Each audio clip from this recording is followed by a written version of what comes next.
Bonjour, bienvenue dans cette vidéo pédagogique de Musea. Nous allons explorer ensemble aujourd'hui la problématique de la justesse et de l'intonation dans la musique de chambre pour les musiciens amateurs.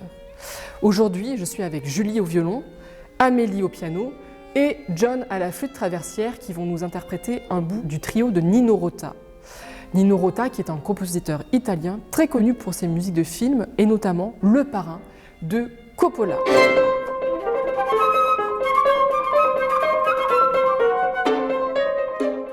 Pour cette vidéo pédagogique, nous traitons de l'intonation et de la justesse. L'intonation, c'est vraiment, il y a le mot ton, tonalité dedans. Donc dans l'intonation, c'est vraiment relatif à quelque chose de relatif à une tonalité, à un ton. Tandis que la justesse, il y a vraiment cette chose-là qui est un peu comme la différence entre le tactus et la pulsation. Et bien dans la justesse, il y a quelque chose de, j'ai envie de dire, de scientifique. En tout cas, l'intonation dans ce dispositif violon, flûte, piano est particulier parce que bien entendu il y a le piano qui est tempéré et vous avez vos deux instruments qui peuvent beaucoup fluctuer.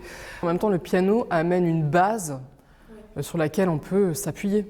Donc c'est aussi un réconfort et c'est une assurance de se dire tiens, au moins j'ai quelque chose, il y a quelque chose d'auditif sur laquelle on n'a pas de prise et sur laquelle on peut s'appuyer. Selon vos instruments, le type d'émission est tellement différent que vous avez un rapport à l'intonation et à la justesse d'un personnel. Parce que le flûtiste sait que dès qu'il va mettre une patate dans sa flûte, ça va monter très haut, tu sais que plus tu vas jouer, ça va baisser parce que ta corde va se détendre, etc., etc. La clarinette, c'est pareil. Pour tous les instruments, l'intonation dépend de comment on joue l'intérieur. On va juste donc travailler ce petit exercice autour du La, et donc essayer de fluctuer, toi, avec le doigt ou avec l'archet. Vous faites des La, toutes les octaves confondues, j'ai envie de dire, pour le piano, le violon et la flûte. Et vous pouvez jouer pour la flûte et le violon, vous pouvez jouer au-dessus, en dessous. Mais l'idée, c'est vraiment de travailler justement une matière autour de ce La.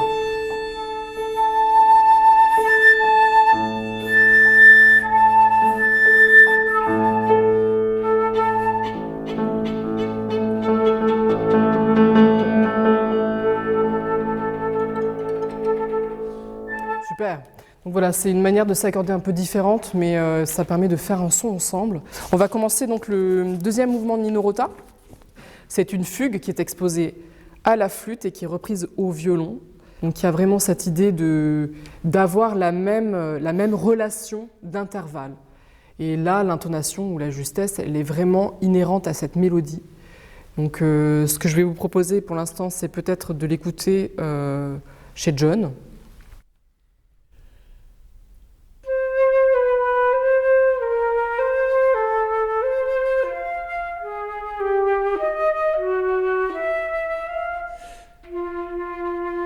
Super. Et maintenant, Julie.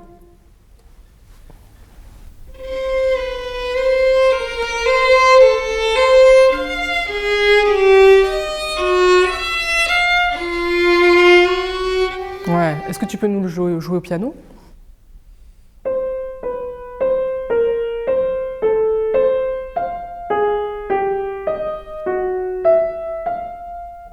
Super. Donc là, on voit vraiment qu'il y a trois manières de jouer très différentes. Julie joue un petit peu plus fort que John. Donc là, on travaille sur la question de l'intensité.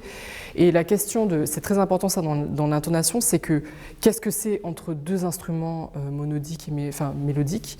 C'est essayer de trouver ce point d'équilibre de fusion entre vos timbres. C'est pas forcé. Et puis après, dans l'interprétation, on peut se dire tiens, Julie, il faut jouer plus fort, le violon un peu plus fort. Et ça peut aussi vous donner des billes pour vous dire tiens, nous en tant qu'amateurs, on a envie de mettre plus la flûte en lead ou plus le violon et donc avoir plus une couleur. Mais il y a aussi des moments où vous allez être en accompagnement du piano où justement il va falloir trouver ce point d'équilibre de fusion où il n'y a ni l'un ni l'autre au-dessus. Donc là, pour le trouver, ce point d'équilibre, on va rehausser le violon.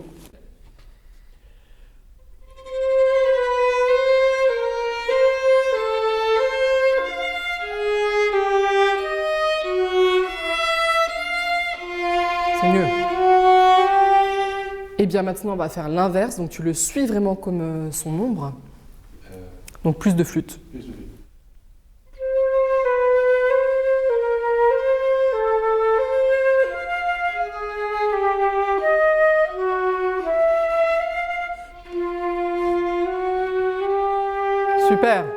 Et maintenant, on va vous aider, on va mettre le piano. Et le piano est au-dessus du violon et de la flûte.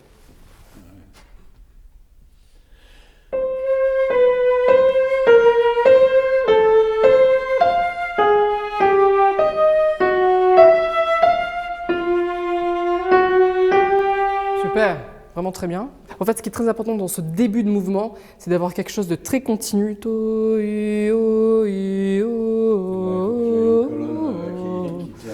Et pas d'avoir quelque chose... Parce qu'en fait, le fait que ce soit continu, c'est ça qui va montrer que c'est sostenuto. Tandis que si tu accélères et tu ralentis, tu casses l'effet qu'il a voulu. En plus, avec ce demi-ton, ça coule, tu vois, il y a un truc qui se tient et qui... tu sens que ça rentre dedans.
Décalé, c'est pas grave.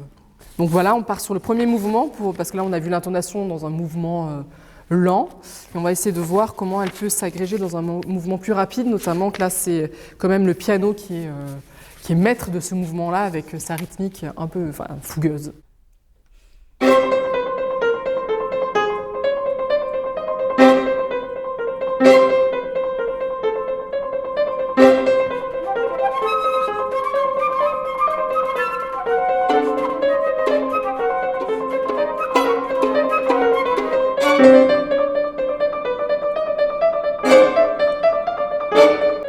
Super. John, peut-être sur ta phrase mélodique, qui est très flûtistique, c'est l'oiseau. Est-ce qu'on peut juste faire le passage où John rentre? L'idée, c'est de la faire un tout petit peu plus lentement, parce que dans le travail rapide, l'intonation passe vite à l'as. Donc le faire un peu plus lentement et lié, legato, donc le contraire de ce qui est proposé par le compositeur. Ta da di da di da da, ça va comme tempo ça? Quand tu veux.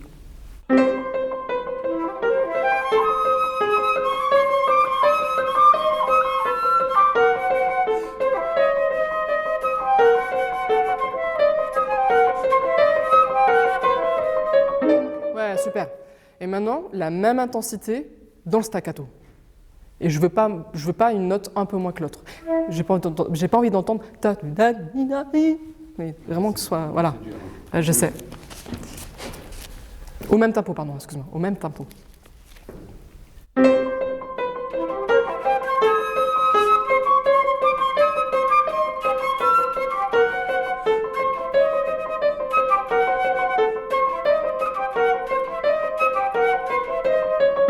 Super. Donc là, clairement, par rapport à l'intonation, il faut vraiment garder cette ligne-là, legato dans la tête, mais en fait, tu découpes juste. On refait du début?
Super.